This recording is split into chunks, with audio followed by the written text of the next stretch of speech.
Lost Lancastrian, Episode 1. Resolutions and Reflections.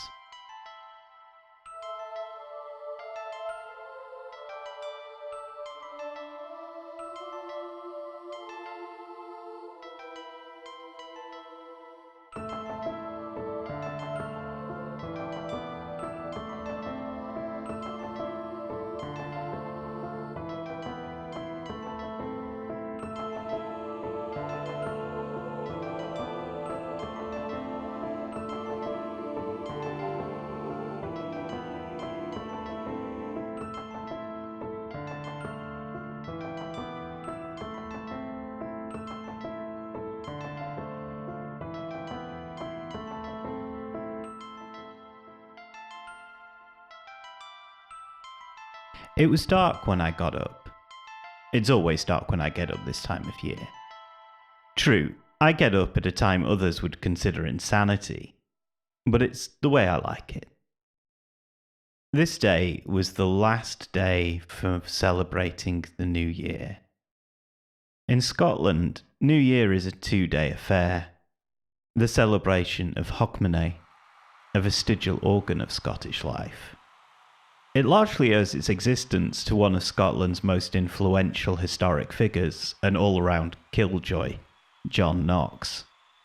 The demands and religious ideology of Knox's flavour of Presbyterianism eventually saw the celebration of Christmas banned by the Scottish Parliament in 1640. Although the English Republic under Oliver Cromwell would later also have a go at banning Christmas, in Scotland it actually stuck.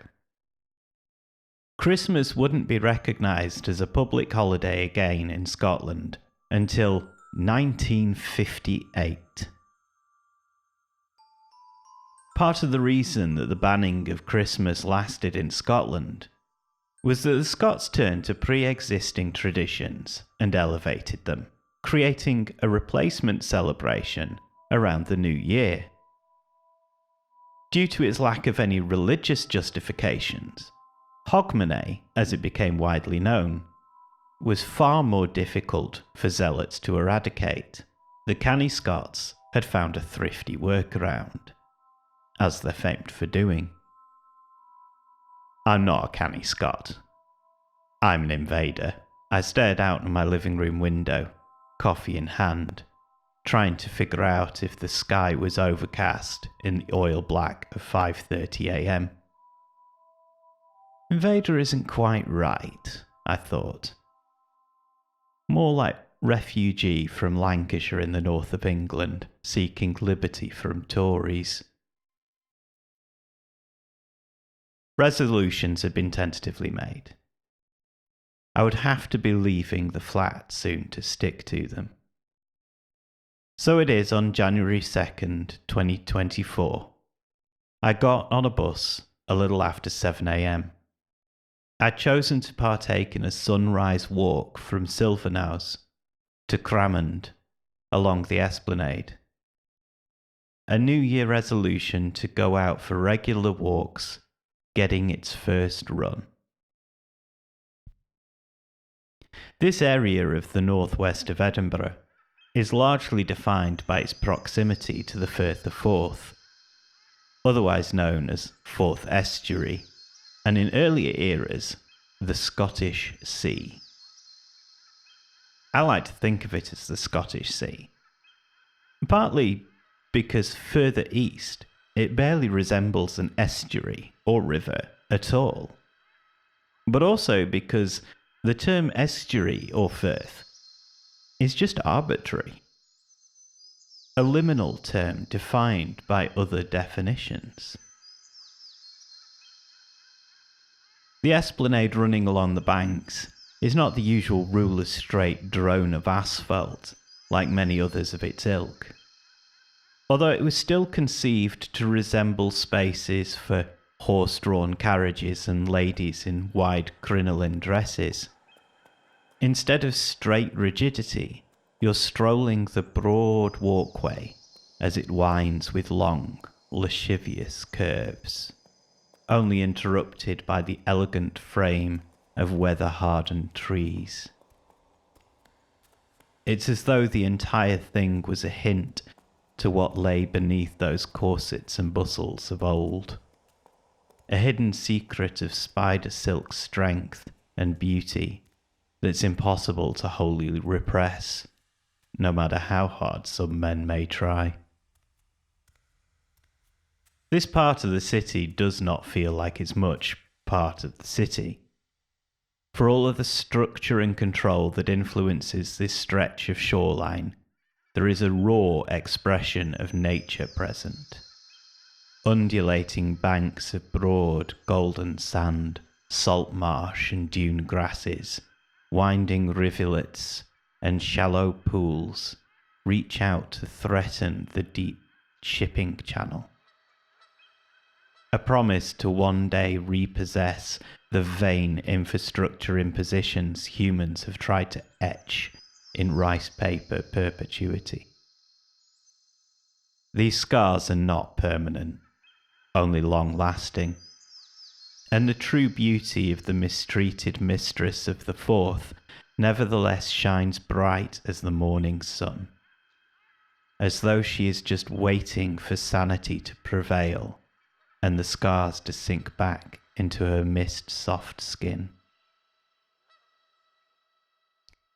As I walked towards the sawtooth markers of the Cramond Island Causeway, it struck me that sanity is something that was lacking for many of the remains along the waterfront.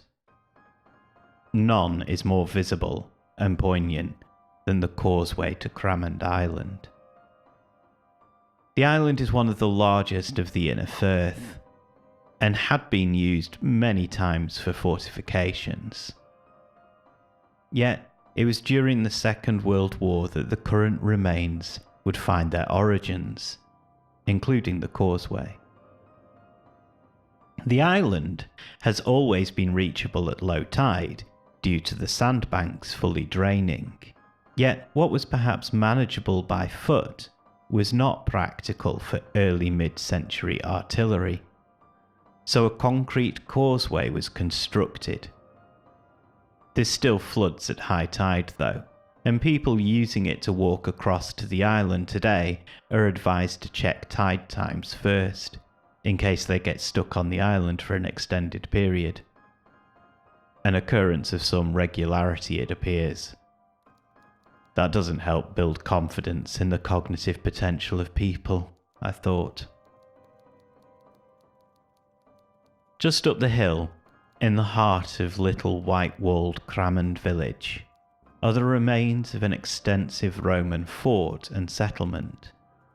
A reminder that the drive for conquest didn't just disappear with the building of Hadrian's Wall.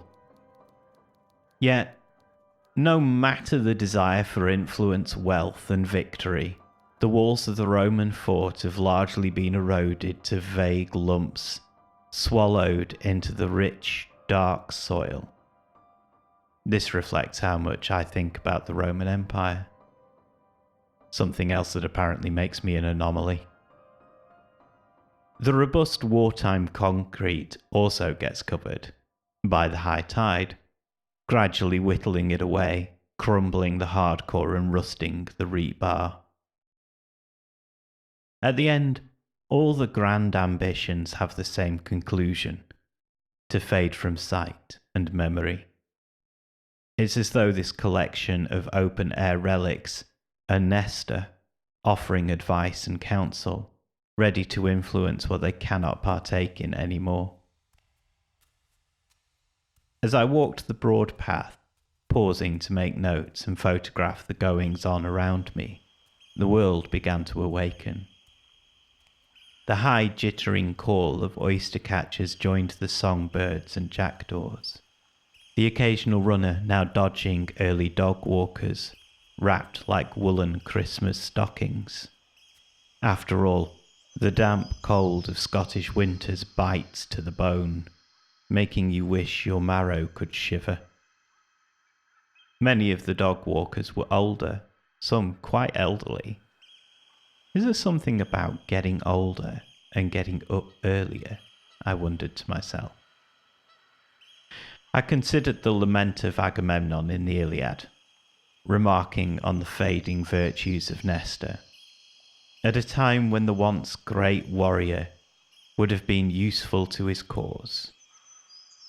It strikes me now that this has something of a second message, other than the fragility of life aspect.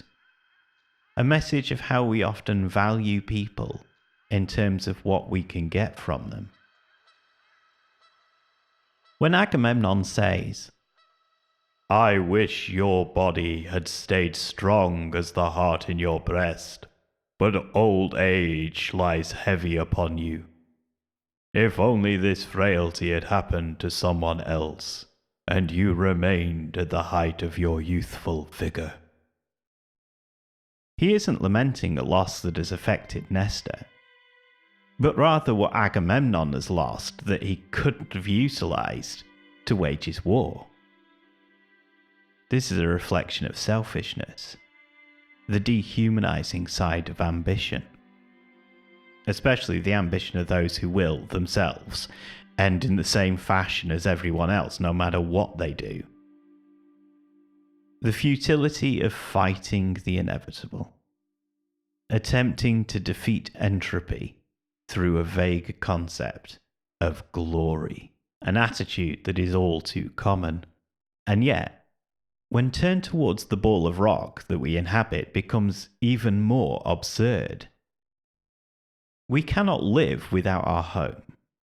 There is nowhere else to go, no matter what some billionaires think. Our actions are fleeting, moments to the planet. But to us, these dalliances can be life-threatening, existential threat to our and other species. Yet all around me, I see something that brings hope. I've made it up to the kirk and was stood surrounded by graves. I know, you're now wondering where the hell the hope is. Trust me, I'm getting there. My thoughts of tragic history, of ambition and superiority could have taken me to pay attention to the war memorial, its commemorative message now barely visible from the path. Yet, what truly caught my attention were the much more numerous, far more modest, graves and memorials. Generations of families, stretching over decades, in some cases centuries, marked in stone. Stories faded and all but forgotten.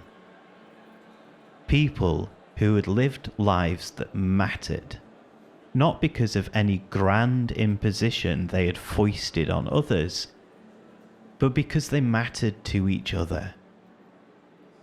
After a brief moment in the peace of the kirkyard, taking in the stone memories of those who were loved, I walked back down to the waterfront. The numbers of people partaking in an early morning walk had increased. My attention began to shift away from the history, nature, and environment around me. I took my position on the masthead of singledom and observed the people going about their lives. What had been individuals and small groups increasingly became young families with toddlers and dogs, friends and neighbours, a community. The laughter of children clamoured in time with the oyster catchers' trills. People told stories and joked, met and embraced. Tied children's shoelaces helped someone elderly up from their seat. In amongst the fading histories of madness and triumphal ambition, people were sharing in joy. How lost these ambitious men of violence must feel, I wondered, to not realize that what really matters is so simple and easy to find. The causeway had morphed into a unique experience and handy method of reaching a picnic spot.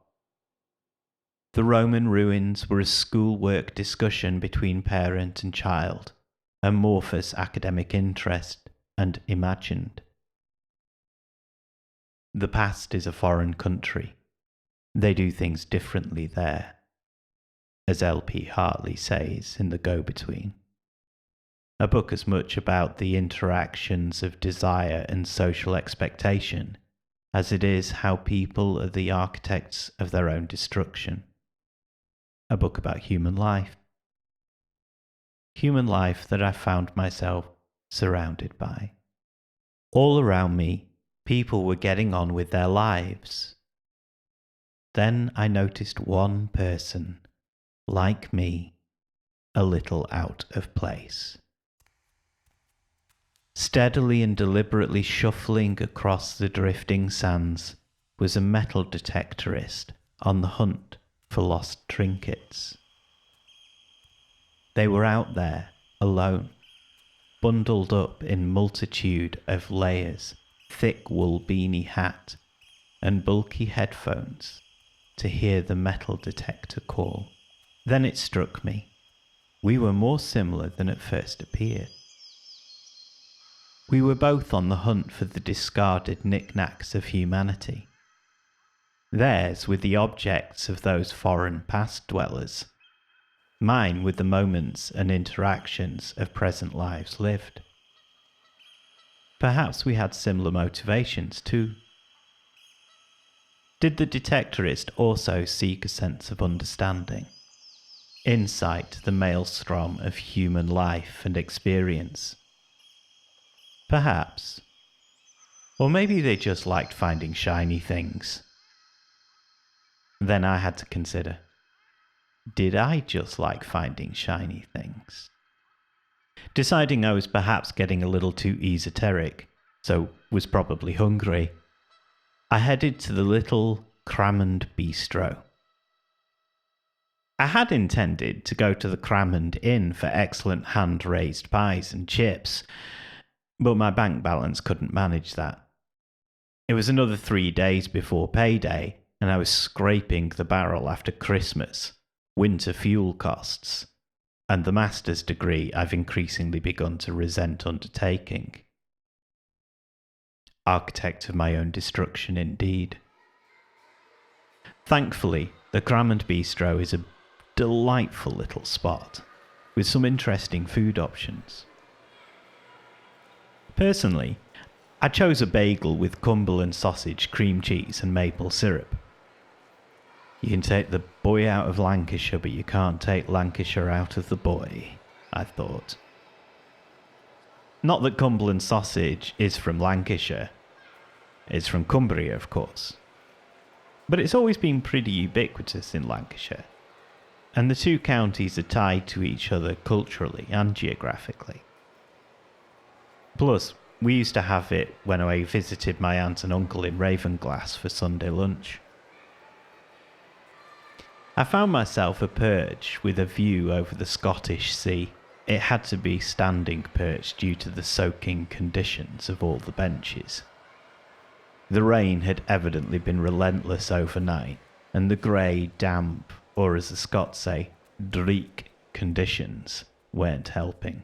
Although they somehow provided the shoreline with a mist filter, soft focus, golden age of cinema beauty. Standing there watching the waves lapping at the sand, golden morning sun spotlighting Cramond Island, I ate my bagel and drank my coffee. A quiet clatter at my feet interrupted my wistful thoughts. I looked down to see a diminutive Boykin spaniel staring patiently at the stick she'd dropped there. After failing to explain to the pub that I was not their hominid, I picked up the stick and her excited reaction brought a smile to my face. After all, what was the harm? I threw the stick. The dog caught it mid-air and returned to where I stood. Perhaps I should get a dog, I thought. Might help with the walking resolution. And with that, I'd like to say goodbye and take care.